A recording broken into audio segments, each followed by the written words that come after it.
संविधान एवं राज्य व्यवस्था के कोर्स में आज हम पढ़ेंगे 1858 का अधिनियम। तो इसका निर्माण 1857 के विद्रोह के बाद किया गया था। तो 1857 का विद्रोह हुआ था। उस विद्रोह के बाद अंग्रेजी साम्राज्य पूरी तरीके से हिल गया था और जो ब्रिटिश शासन था उसने फिर कुछ चेंजेस किए इस नज़रिए से, ताकि इस तरीके का विद्रोह भविष्य में भारत में ना हो सके।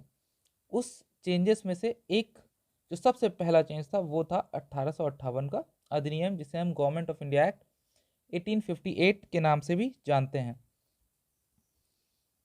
यह भारत के शासन को अच्छा बनाने वाले अधिनियम के नाम से भी प्रसिद्ध है, act for the good government of India.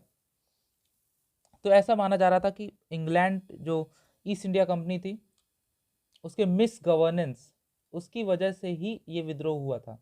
तो 1858 के एक्ट में ऐसा माना गया कि उस मिस गवर्नेंस को करेक्ट करने के लिए ये एक्ट बनाया गया है। तो इस वजह से इसे act for the good government of India भी कहा जाता है।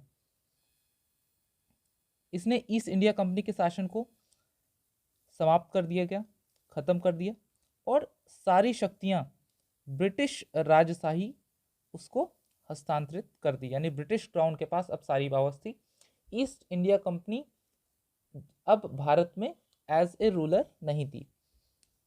तो ईस्ट इंडिया कंपनी का जो रूल था वो खत्म हो गया और ब्रिटिश क्राउन के पास सारी पावर्स चली गई।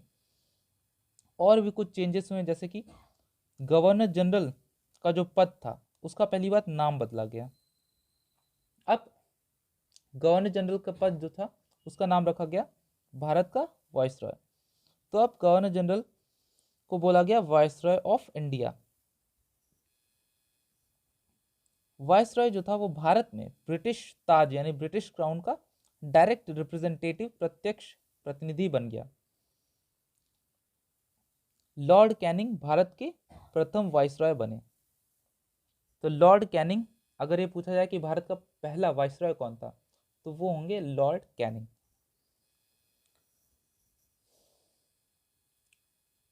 इस अधिनियम ने बोर्ड ऑफ कंट्रोल और कोर्ट ऑफ डायरेक्टर, तो इससे पहले के एक्ट्स अगर आप देखेंगे तो दो सेपरेट बॉडीज बनाई गई थी। एक थी बोर्ड ऑफ कंट्रोल और एक थे court of director. Court of director थे वो कमर्शियल फंक्शंस को देखते थे कंपनी के, ईस्ट इंडिया कंपनी के, और बोर्ड ऑफ कंट्रोल एडमिनिस्ट्रेटिव और पॉलिटिकल फंक्शंस को देखते थे। तो दो सेपरेट बॉडीज थी ईस्ट इंडिया कंपनी की, एक थी कोर्ट ऑफ डायरेक्टर और एक थे बोर्ड ऑफ कंट्रोल।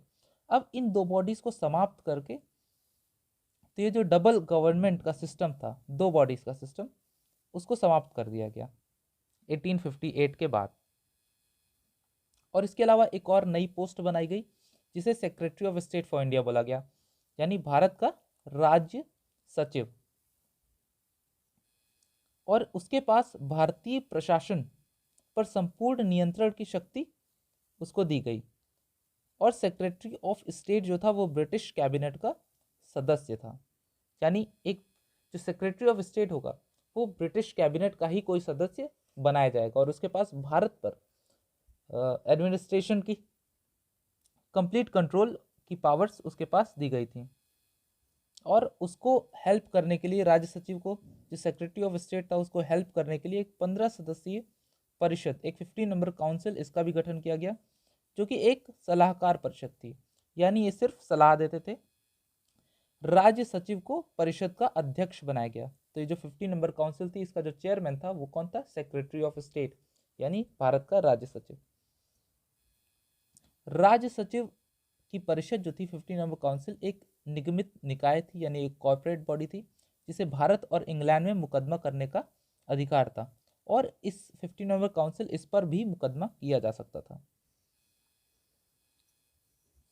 तो ये हमने देखा 1858 के एक्ट के बारे में।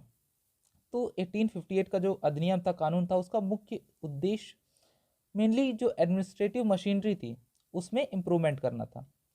और उस इम्प्रूवमेंट का जो मकसद था वो ये था कि इंग्लैंड में भारतीय सरकार का और अच्छे से उचित नियंत्रण किया जा सके, जिससे कि भारत में जो ब्रिटिश का शासन है वो काफ़ी स्मूथली चलता रहे और कोई भी आगे में भविष्य में इस तरीके का कोई भी विद्रोह, जैसा कि 1857 के विद्रोह में हुआ था, ऐसा कोई भी विद्रोह ना हो सके।